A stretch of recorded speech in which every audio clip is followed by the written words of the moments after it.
Facebook లో మీకు నచ్చిన ఫోటో ఏదన్నా కనపడింది అనుకుందాం. సో చాలా మంది దాన్ని డౌన్లోడ్ చేసుకొని ఫోటోషాప్ లాంటి అప్లికేషన్స్ లో ఏదన్నా కొత్తగా టెక్స్ట్ ని యాడ్ చేయడం కావచ్చు, లేకపోతే చిన్న చిన్న అడ్జస్ట్మెంట్లు చేసి మళ్ళా తమ ప్రొఫైల్లో రీ అప్లోడ్ చేస్తూ ఉంటారు. అలా కాకుండా డైరెక్ట్ గా ఫేస్బుక్ లోనే ఎలాంటి థర్డ్ పార్టీ అప్లికేషన్స్ ను వాడాల్సిన పని లేకుండా ఫోటోలను ఎడిట్ చేసుకోవాలంటే కనుక క్రోమ్ బ్రౌజర్ వాడే వాళ్ళ కోసం photon photo editor for Facebook అని చెప్పేసి ఒక చిన్న ఎక్స్టెన్షన్ అవైలబుల్ అవుతుంది. సో దాన్ని ఇప్పుడు మనం ఇన్స్టాల్ చేస్తున్నాము. దాని ఇన్స్టలేషన్ యాడ్ అనే బటన్ ప్రెస్ చేసేసి ఆటోమేటిక్గా అది ఇన్స్టలేషన్ అనేది కంప్లీట్ అయిపోయింది.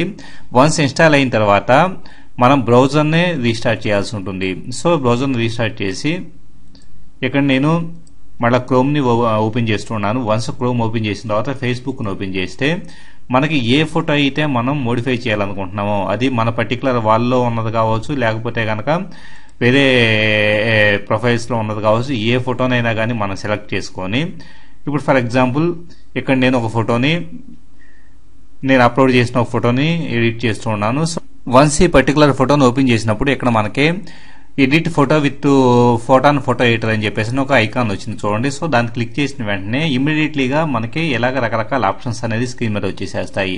దీంట్లో ఎఫెక్ట్స్ అనే దాన్ని మనం క్లిక్ చేస్తే కనుక రకరకాల ఎఫెక్ట్స్ అనేది మనకు కనపడుతూ ఉంటాయి.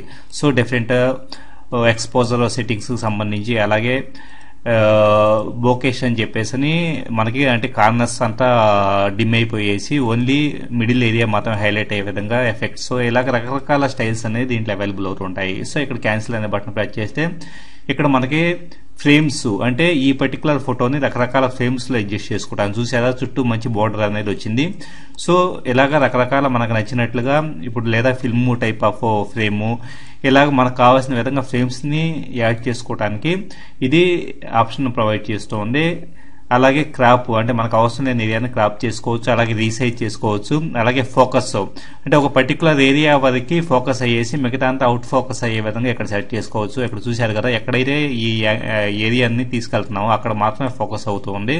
కావాలంటే మనం దీన్ని పెంచుకోవచ్చు. అలాగే ఓరియంటేషన్ మార్చుకోవచ్చు.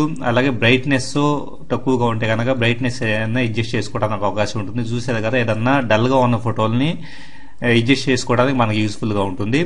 అలాగే సాచ్యురేషన్స్ ని, అలాగే ఫొటోస్ మరింత వార్మ్ గా ఉండేటట్లుగా సెట్ చేసుకోవచ్చు. ఇలాగా కావాలంటే టెక్స్ట్ ని యాడ్ చేసుకోవచ్చు. ఇప్పుడు ఫర్ ఎగ్జాంపుల్ నేను శ్రీధర్ నల్లమూత అని చెప్పేసి టెక్స్ట్ ని యాడ్ చేస్తున్నాను. సో సింపుల్ గా ఏ మోడిఫికేషన్ చేసినా అప్లై అనే బటన్ ప్రెస్ చేస్తే మళ్ళీ వెనక్కి వచ్చేసేస్తాం. సో వైట్ అండ్ ఒకవేళ ఏదన్నా ఇమేజ్ ని కొద్దిగా వైట్ చేయాలంటే కనుక మనం వైట్ చేసుకోవడానికి ఆప్షన్ కూడా వస్తుంది. ఇక్కడ చూశారు కదా, బ్రష్ సైజ్ ని బేస్ చేసుకొని కొంత పెద్ద బ్రష్ తోను మనం ఇలాగా ఫోటోని వైట్ చేసుకోవడానికి అవకాశం అనేది ఉంటుంది. సో ఇలాగా రకరకాల ఆప్షన్స్ ని స్టిక్కర్స్ అనే దాని ద్వారా కొన్ని స్టిక్కర్స్ ను కూడా కావాలంటే ఇప్పుడు ఫర్ ఎగ్జాంపుల్ కళ్ళజోడు పెట్టాలంటే కళ్ళజోడు పెట్టవచ్చు. సో వీటన్నిటిని మనం మనకు తగ్గట్లుగా ఎఫెక్ట్స్ ని యాడ్ చేసుకోవడానికి ఈ పర్టికులర్ ఎక్స్టెన్షన్ యూస్ఫుల్ గా ఉంటుంది. Thank you very much for watching this video. ఈ వీడియో కనుక మీకు నచ్చితే మీ ఫ్రెండ్స్ కూడా షేర్ చేయగలరు. ఇలాంటి మరిన్ని టెక్నికల్ వీడియోస్ కోసం computer.co.in అనే వెబ్సైట్ ని విజిట్ చేయగలరు.